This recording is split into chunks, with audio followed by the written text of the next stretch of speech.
Attila, hogy váltásnál ne azonnal patlózd meg neki. Akkor hogy gyorsuljuk, jó? Hát csak akkor nem, de ha egy pillanatra, amíg a turbo kitör, hogy ez ne rúgja meg a kupnumot annyira.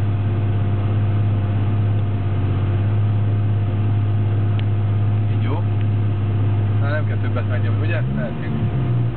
Ja.